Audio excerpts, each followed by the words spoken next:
First thing we're going to do for each example is we are going to draw the angle in standard position. So let's do that for example 1. And what I'm going to do, you may not have to write this down, but I'm going to write in all of these quadrantal angles. So 0, 90, 180, 270, and 360. And then I want to draw the angle 120 degrees. Well, 120 is between 90 and 180. It's a little bit closer to 90. So I'm going to draw my terminal side of the angle right here. Remember that in standard position, the initial side of your angle is always here.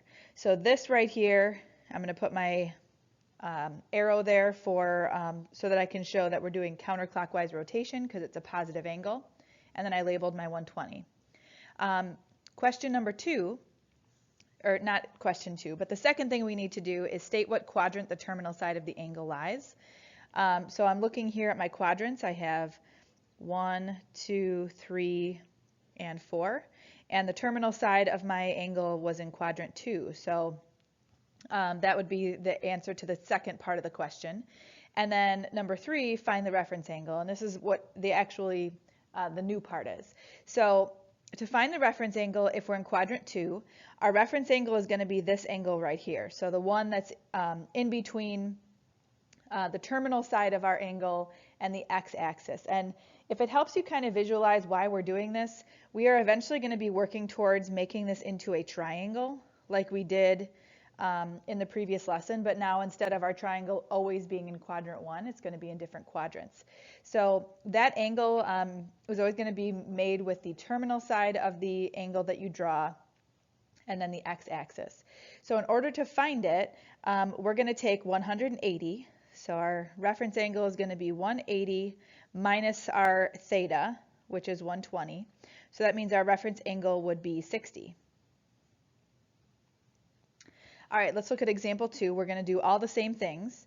So I'm going to draw in my quadrantal angles.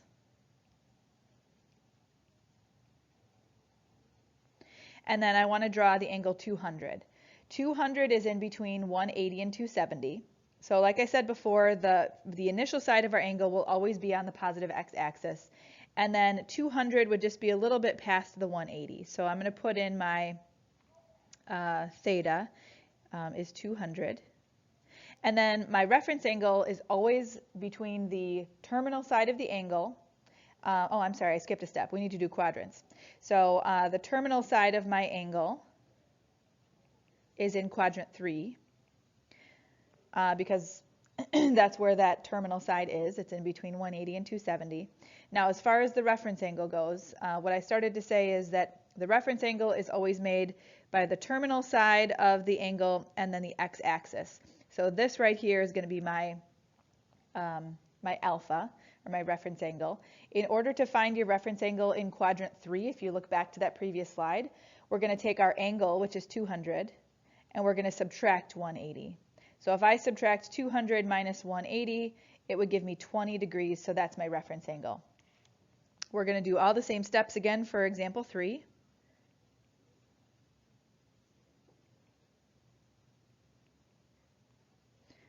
Okay, so I've got all my quadrantal angles drawn in.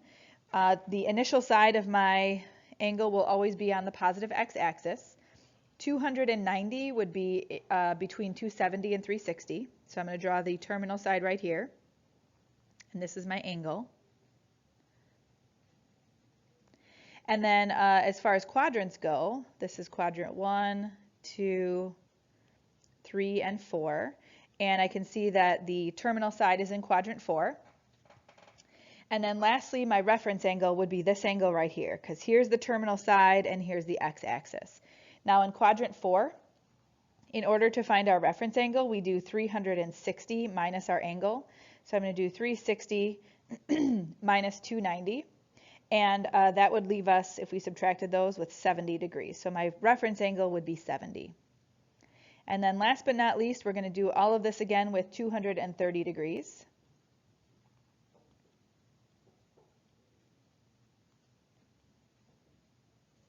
$230 is in between 180 and 270. So I'm going to draw it just kind of there is fine. So that's my angle, 230. And then this is going to be really similar to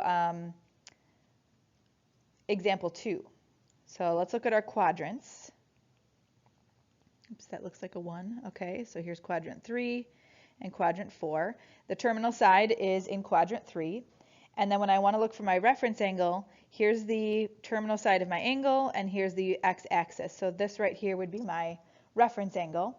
If we're in quadrant 3, the way that you find your reference angle is to take your angle, which is 230, and subtract 180. And if you do 230 minus 180, it's going to give you 50, so that would be your reference angle. We're going to do the exact same process, finding reference angles in radians. The catch is that we have to worry about common denominators and all those things that we had to worry about when we were drawing our angles in standard position. So this will kind of be a review of that, plus the new reference angle stuff on top of it.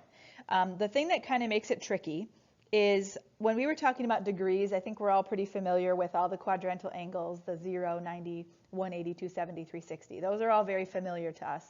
But you may not be as familiar with what all those quadrantal angles are in radians.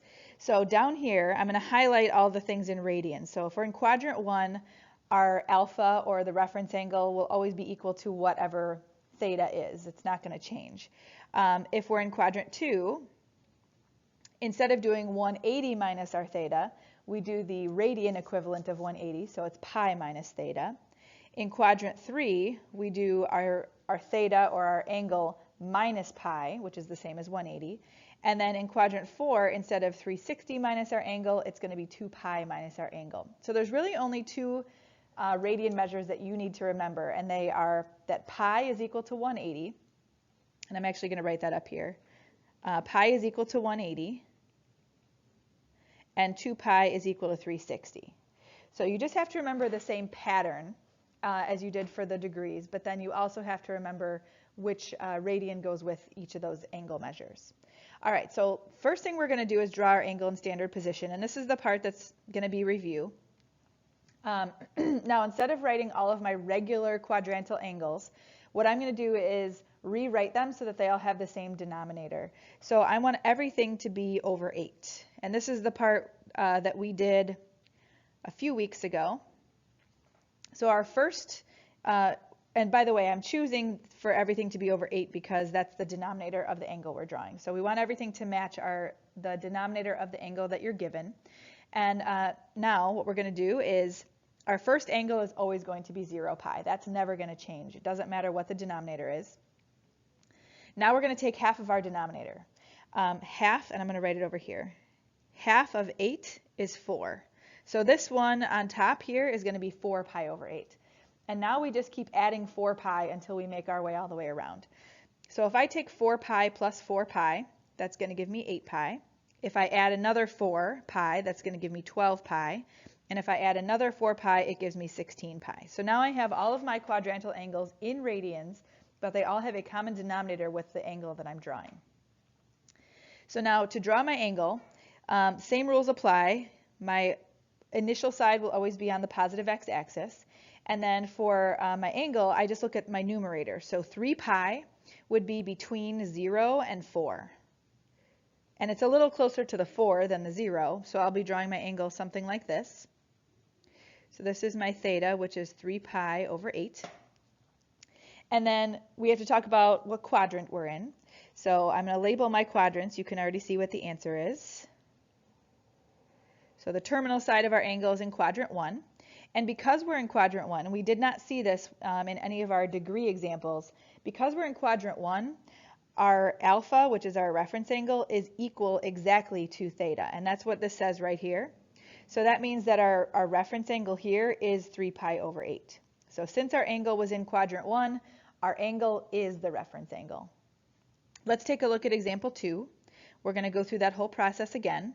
So remember that I want all of my denominators to match the problem. So it's everything is going to be something over 6. My first angle is always 0 pi. Now I take my denominator and I cut it in half. So if I did half of 6, I would get 3. So that means this is going to be 3 pi over 6. And now I just keep adding 3 pi all the way around. So if I add 3 pi to 3 pi, I'm going to get 6 pi.